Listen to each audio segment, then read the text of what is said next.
Good morning, everyone. Welcome to I Wonder Wednesday. And believe it or not, we are now in the month of December, and that means it's time to talk about winter weather.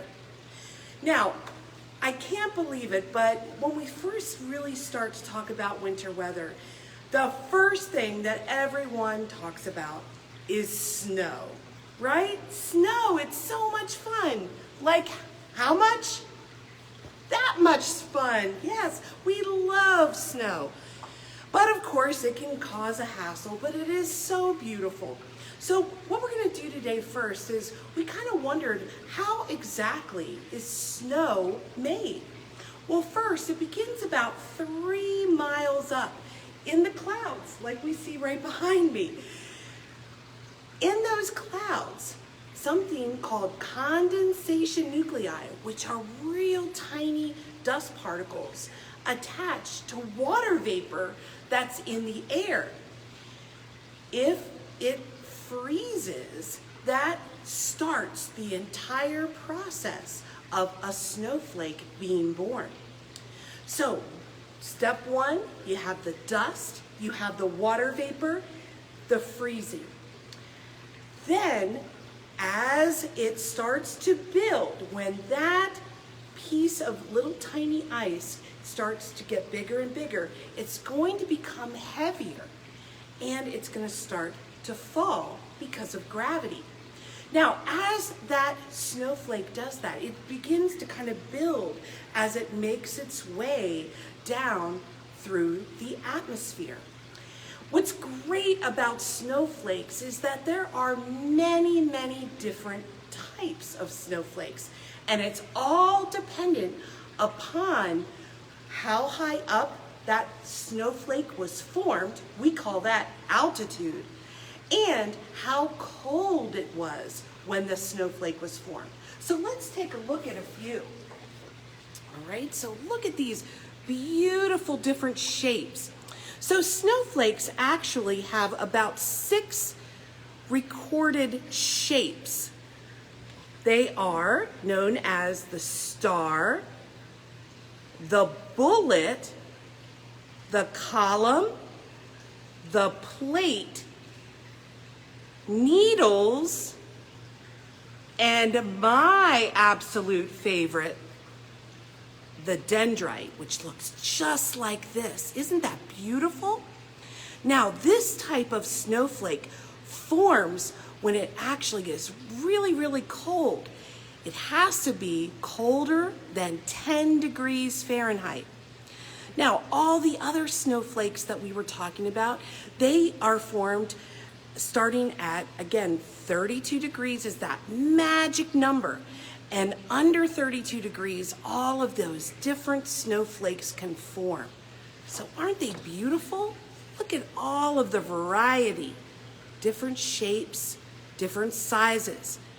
So if you're wondering when you're out playing in the snow, why each snowfall is so different, there's a lot of variety in where those snowflakes were formed, how high up, and the different temperatures that were involved.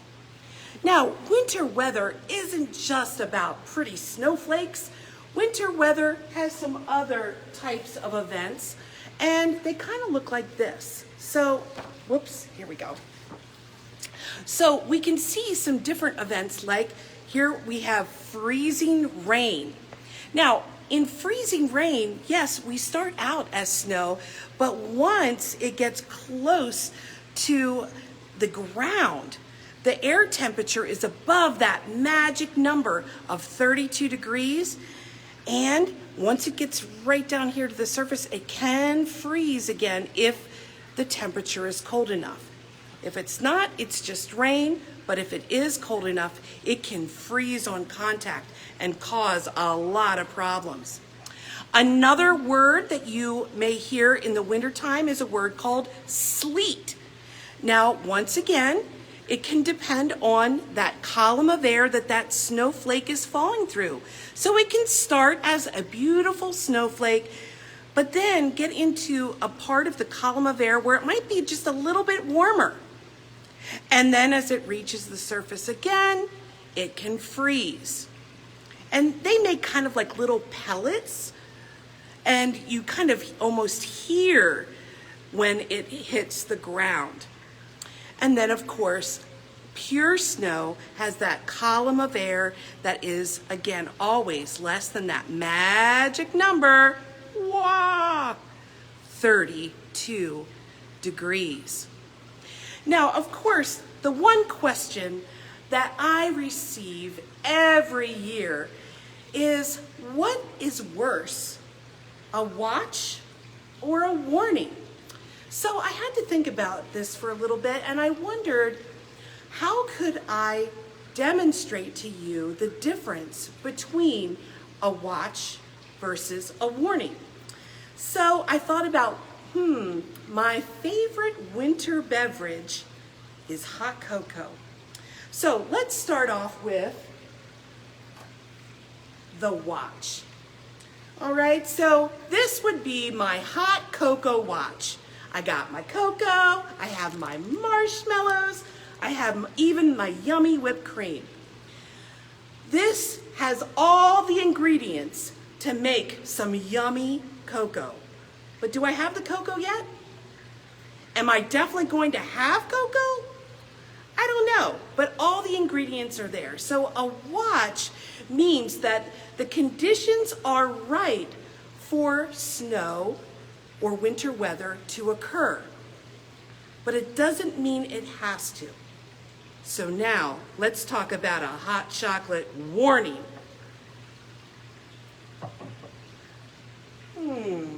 How does this look? A hot chocolate warning is you have all of those ingredients, and yes, you have the hot chocolate, you have the marshmallows, you have the whipped cream. Everything is right there. It's going to happen, and it is gonna taste good. So winter weather is not only fun, but it's delicious. So friends, I hope you enjoyed our quick little episode today about I Wonder Wednesday, winter weather. And we can't wait to see you next week when Adam is going to be talking about the beautiful winter night sky in our planetarium. So everyone, take care and have a wonderful day. Enjoy the snow.